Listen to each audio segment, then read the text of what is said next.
నమస్తే, welcome to big Telugu TV. ప్రస్తుతం మనతో పాటు ఉన్నారు అనలిస్ట్ రాహుల్ అయ్యర్ గారు. నమస్తే అండి. నమస్తే అండి. సెలబ్రిటీస్ ఎప్పుడు కూడా వాళ్ళు ఏం చేసినా సరే వార్తల్లోకి నిలుస్తూనే ఉంటారు. ముఖ్యంగా రష్మిక గారు, అలానే విజయ్ దేవరకొండ గారు, వీళ్ళిద్దరూ పెళ్లి చేసుకోబోతున్నారు, చట్టా పట్టాలు వేసుకుని తిరుగుతున్నారు అంటూ మనం రకరకాల స్టోరీస్ చూస్తూ ఉంటాం. ఇప్పుడు డేట్ ఫిక్స్ అయిపోయింది అని ఒక వార్త. అది రష్మిక గారు విజయ్ దేవరకొండ గారిని చేసుకుంటున్నారా, వేరెవరన్నా చేసుకుంటున్నారో తెలియదు, కానీ ఒక వార్త. నేనైతే నమ్మట్లేదు. అంటే ఇప్పట్లో పెళ్లి చేసుకునే ఉద్దేశం ఆమెకు ఉండకపోవచ్చు, ఎందుకంటే ఫుల్ బిజీగా ఉన్నారు.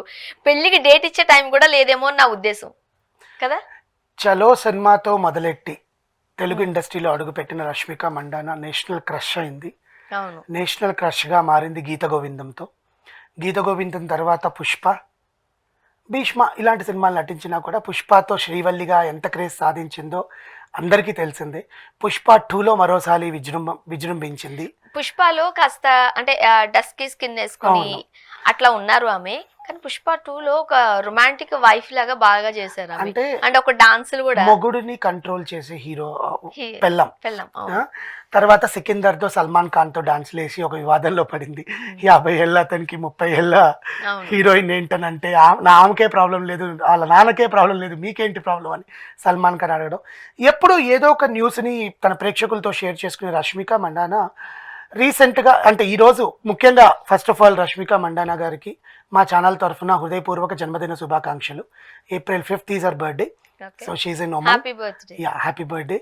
అండ్ ఒమన్లో తన బర్త్డే సెలబ్రేషన్స్ జరుపుకుంటోంది. తన ఫ్రెండ్స్ మధ్యలో గల్ఫ్ దేశాల్లో ఒకటైన ఒమన్ దేశానికి ఆమె 2 రోజుల ముందే వెళ్ళడము, April 3వ తారీఖు వెళ్ళడము, ఈరోజు వాళ్ళ ఫ్రెండ్స్ అందరితో కలిసి అక్కడ సెలబ్రేట్ చేసుకోవడము. ఆ సెలబ్రేషన్స్లో విజయ్ దేవరకొండ, ఆనంద్ దేవరకొండ కూడా పాల్గొంటున్నారు అని, దేవరకొండ వాళ్ళ ఫ్యామిలీ మొత్తం పాల్గొంటోంది ఆ ఫంక్షన్స్లో అని వార్తలు ఆమె చెప్పకుండానే వెనకాల ఈమె ఒక హ్యాట్ పెట్టుకోవడం, ఆయన ఒక హ్యాట్ పెట్టుకోవడంతో జనాల్లోకి గుప్పని వార్త. ఇది వాళ్ళ బర్త్డే సెలబ్రేషన్స్ కాదు, డెస్టినేషన్ ఎంగేజ్మెంట్ ఏమో అని చెప్పి జనాలు అసలు ట్వీట్ల మీద ట్వీట్లు చేస్తున్నారు. లేదండి, they are very good friends. Okay, Geetha Govindam ఇంటర్వ్యూలో కూడా తర్వాత వాళ్ళిద్దరు కలిసి చేసిన ఇంకొక సినిమా టాక్సీ వాళ్ళ కాదు ఇంకేదో, they both had done other film, Rashmika and Vijay. So love story ఏదో వస్తుంది పేరు సంథింగ్. సో దాంట్లో కూడా ఆ ఇంటర్వ్యూస్ భాగంలో కూడా they both are close friends. Rashmika హైదరాబాద్కి వచ్చినప్పుడు విజయ్ వాళ్ళ ఇంటికి వెళ్తుంది, వాళ్ళ ఇంట్లో వాళ్ళ మమ్మీ వండి పెట్టి తింటారు. She is a foodie and they both share the same vibe. You know, మనం వైబ్ మ్యాచ్ అయితే మనం ఎట్లా తిరుగుతామో, బెస్టీస్ అంటారు కదా, best friends for ever, BFF అంటారు కదా, అలాగా వాళ్ళు తిరుగుతున్నారు అని అనుకోవచ్చు జనరల్గా. We don't want to link until they come out of their hearts. వాళ్ళ హార్ట్స్లో వాళ్ళంతటి బయటకు వచ్చి చెప్పేంత వరకు మనం చెప్పాల్సిన పని లేదు కదా వాళ్ళ గురించి. జనరల్లీ ఎప్పుడు అడిగినా కూడా, ఒకరోజు గుర్తుందో లేదో మీకు, తమిళ్ స్టేజ్ మీద తను ఏదో అవార్డు అనుకోవడానికి వెళ్ళినప్పుడు మీ లవ్ స్టోరీ గురించి ఒకసారి చెప్పండి అంటే, అందరికీ తెలిసిన పేరే కదా అని అందరు వెనకాల నుంచి రౌడీ రౌడీ రౌడీ రౌడీ అంటుంటే ఈ అమ్మాయి సిగ్గుపడిపోతూ వెయిట్ ఐల్ టెల్ అని చెప్పడము. తర్వాత కింద ఆనంద్ దేవరకొండ బేబీ మూవీకి గెస్ట్గా వెళ్ళినప్పుడు పక్కన మీ వదిన గారు ఉన్నారా అని అడిగితే Anand Deverakonda no he's a friend అని అంటాము.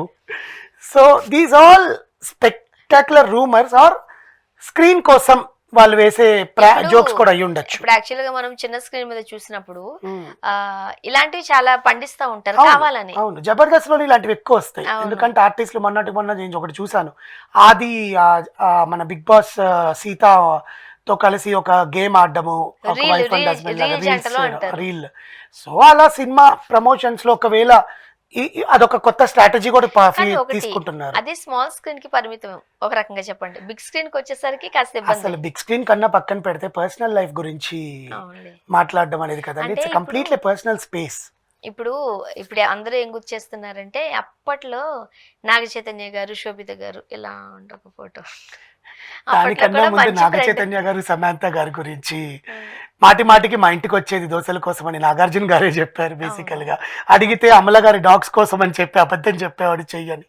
So these all spectaculars, but there are the two couple with అందరు ఆడియన్స్ అంత ప్రేక్షకులు కోరుకునేది ఒకటి ప్రభాస్ అండ్ అనుష్క గారి ఇప్పుడు అదే గురించి చెప్పబోతున్నా. అండ్ రష్మిక అండ్ విజయ్ దేవరకొండ గారి గురించి. మొన్నటి వరకు ప్రభాస్ అనుష్క గారు అంటూ ఉండేవారు. అవును. ఇప్పుడు ఎందుకో మరి ఇది ఇంక అనడం కూడా వేస్ట్ అనగానే ఆగిపోయారేమో. దే బోత్ ఇప్పుడు ఆర్ వీళ్ళ- టూ డిఫరెంట్ పోల్స్ అండి. ఎందుకంటే అనుష్క గారు ఇప్పుడు మ్యాంగ్లూర్ నుంచి ఎక్కడ రావట్లేదు. అవును. ఇంకా ముఖ్యంగా చెప్పాలంటే ఏప్రిల్ 18th తన సినిమా ఘాజీ రిలీజ్ అవుతోంది. ఇంతవరకు ప్రమోషన్ స్టార్ట్ కాల. అవును, ఎందుకంటారు? ఈరోజు ఏప్రిల్ 5th, ఇంకో 13 days లో సినిమా మూవీ రిలీజ్. ఘాజీ అవును. ఘాజీయో ఘాజీ అనుకుంటా, ఇఫ్ ఐఎమ్ నాట్ రాంగ్. నాకు నిజంగా I'm so sorry if I'm not wrong, I forgot that movie name. It's a drug peddler గురించి మూవీ. నేను అందుకే క్రిష్ చూస్తుంది గాజీ తీసిన ఏంటి. Ghazi is Rana's movie. అదే కదా. So Vijay Deverakonda Rashmika Mandanna love story or మ్యారేజా ఆర్ ఎంగేజ్మెంటా లేదా వీళ్ళ బర్త్డే సెలబ్రేషన్సా అని ఇవన్నీ పక్కన పెడితే వీళ్ళిద్దరు నిజంగా పెళ్లి చేసుకుంటే ఆనందపడిపోయే ప్రేక్షకులు ఎంతమంది ఉంటారో ఆలోచించండి. వెంటనే మరి కొంతమంది వస్తూ ఉంటారు, వీళ్ళు కూడా 4 రోజులు పోయిన తర్వాత విడిపోతారు. మనకొందరు ఎందుకులేండి, వేణుస్వామి గారే నేనే ఓపెన్ గా చెప్తా. మళ్ళీ మరికొందరు ఎందుకు అక్కడ? ఇండస్ట్రీలో చెందిన వ్యక్తులు, ఇద్దరు వ్యక్తులు మంచిగా ఫ్రెండ్స్ గా ఉంటే బానే ఉంటదేమో గానీ పెళ్లి వరకు వెళ్తే ఎలాంటి ఇబ్బందులు వస్తాయో అని. దట్ ఈస్ వాట్ కదా, వాళ్ళిద్దరి మధ్యన బెస్ట్ ఫ్రెండ్స్ ఫర్ ఎవర్ అనే చెప్తున్నారే తప్ప they are not moving ahead. That ఏంటంటే రష్మిక మండానా గారికి ఒక ఎంగేజ్మెంట్ బ్రేకప్ అయింది, మీకు గుర్తుందో లేదో, లక్షిత్ అవును, శెట్టి తోటి. అవును, ఆ గీత గోవిందం తర్వాతనే ఆ అమ్మాయికి బ్రేకప్ అవ్వడము. అవును. ఆ అమ్మాయి తనే continuous గా బ్రేకప్ తెలుగులో- చేసుకున్నారు Yeah, yeah. ఇండస్ట్రీలో. అంటే తనకు మంచి మంచి ఆపర్చునిటీస్ వస్తున్నాయి.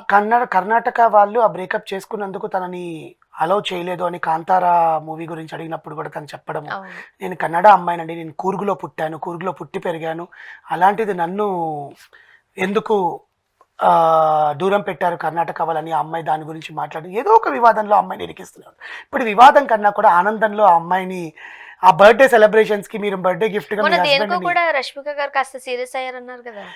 ప్రతిసారి ఎందుకు కర్ణాటక విషయం తీసుకొచ్చి కాంతార విషయం గురించి మాట్లాడతారు? అసలు నన్ను ఎందుకు అడుగుతారు ఇలాంటి విషయాల గురించి? యాంకర్ని డైరెక్ట్గా అడిగింది, అది నా పర్సనల్ విషయం అండి. Why you're taking more personal? మీరు సినిమా గురించి అడగండి, సినిమా ప్రమోషన్స్ గురించి అడగండి, నా పర్సనల్ స్పేస్ని మీరు ఎందుకు చేయాలనుకుంటున్నారు? ఈవెన్ దో ఆమె పబ్లిక్ ఫిగర్, నాకంటే ఒక పర్సనల్ స్పేస్ ఉంటుంది, do not enter in to the personal space అని ఆమె చాలా గట్టిగానే ఇచ్చారు యాంకర్కి బేసికల్గా. సో అందరూ కోరుకునేది ఏంటంటే ఆడియన్స్ అందరూ బర్త్డే సందర్భంగా మీరు మాకు ఎవరినైనా పరిచయం చేయబోతున్నారా అని కమెంట్లు పెడుతుంటే రష్మిక ఒక చిన్న స్మైలీ ఇచ్చి అవును. కన్ను కొట్టినట్టు స్మైలీ ఇచ్చింది ఇన్స్టాగ్రామ్ లో. ఐ జస్ట్ సీ ఇప్పుడు అందుకేసమే కదా ఈ rumors అన్ని. ఇంకా రూమర్స్ ఏముందిలేండి, బయటపడిపోతే ఇంకా అంతకన్నా ఆనందమైన విషయం ఏముంటుంది? ఇండస్ట్రీలో మరో పెళ్లి బాజాలు మోగుతున్నాయి అని అంటే అనుకుంటారు. వాళ్ళిద్దరు అనుకోలుగా ఎందుకు ఇప్పుడు రష్మిక గారు పీక్ స్టేజ్ లో ఉన్నారు, అవును, ఇక్కడ బాలీవుడ్ లో 1 by 1 మూవీస్ చేసుకుంటూ ఉన్నారు. బట్ విజయ్ దేవరకొండ గారు కాస్త వెనకబడి ఉన్నారని కింగ్డమ్ ఒకటి ఉంది, ఇప్పుడు ఇంకొక సినిమా ఉంది యాక్చువల్ గా మైత్రి హిట్ లేదు కదా. ఎప్పుడు మూవీ. ఎప్పుడు పడింది ఆయనకి ఒక హిట్? ఆయన లాస్ట్ హిట్ ఖుషి అండి, సమాంత. హిట్ మిక్స్డ్ టాక్ అది. బట్ ఫైన్ రైట్, విజయ్ కానీ దేవరకొండ- ముఖ్యంగా సమాంత కోసం ఆ సినిమా చూసారు యాక్చువల్లీ. విజయ్ దేవరకొండ గారి నుంచి ఎక్స్పెక్ట్ చేసిన సినిమా అది కాదు, అవును అవును అది మిక్స్డ్ టాక్ వచ్చింది. అవును. అప్పట్లో సమంత గారికి సంబంధించి కూడా అంటే కంపేర్ చేశారు. అప్పుడు నాగ చైతన్య గారితో తీసిన సినిమాకి దీనికి కంపేర్ చేసేసారు. అఫ్ కోర్స్ అదే అంత వర్క్ కంపారిజన్ ఏముంది లేదు, అదే స్టోరీ అక్కడ దించారు అనుకోండి, వేరే విషయం. అందుకే సమంత గారు చాలా ఎమోషనల్ గా కూడా ఆ సినిమాలో చాలా బాగా కనిపిస్తారు అనమాట. ఆమె ప్రతి సీన్ లో కూడా అది యాక్టింగ్ చేసినట్టు ఉండదు, జీవించినట్టే ఉంటుంది ఆ సీన్ లో. Anyways she always do that. But ఇండస్ట్రీలో మోస్ట్ ఎలిజిబుల్ బ్యాచులర్స్ గా పేరు తెచ్చుకున్న నవదీప్, తరుణ్, ప్రభాస్, విజయ్ దేవరకొండ, ఈ లిస్ట్లో ఎవరికి ఈ నలుగురిలో ఎవరికి ముందు పెళ్ళి అవుతుందా అని చెప్పి ఎదురు చూస్తున్న తరుణంలో రష్మి గారు ఆ ఫోటో షేర్ చేయడము, ఆమె బర్త్డే సందర్భంగా వాళ్ళందరికీ గ్రాండ్ పార్టీ ఇవ్వాలనుకుందే తప్ప ఆమె పెళ్ళి ఎంగేజ్మెంట్ గురించి వాళ్ళు ఓపెన్ అయితే మనం మాట్లాడుకోవచ్చు, కానీ వాళ్ళ పర్సనల్ స్పేస్కి వెళ్ళి మనం రూమర్స్ క్రియేట్ చేయడం కూడా బాగుండదు. As a social analyst and activist I don't want to చెప్తారేమో. చెప్తే మంచిదే, చేసుకుంటే మంచిదే. అవును, ఇప్పుడు ఇది కాస్త గుడ్ న్యూస్ బాగుంది.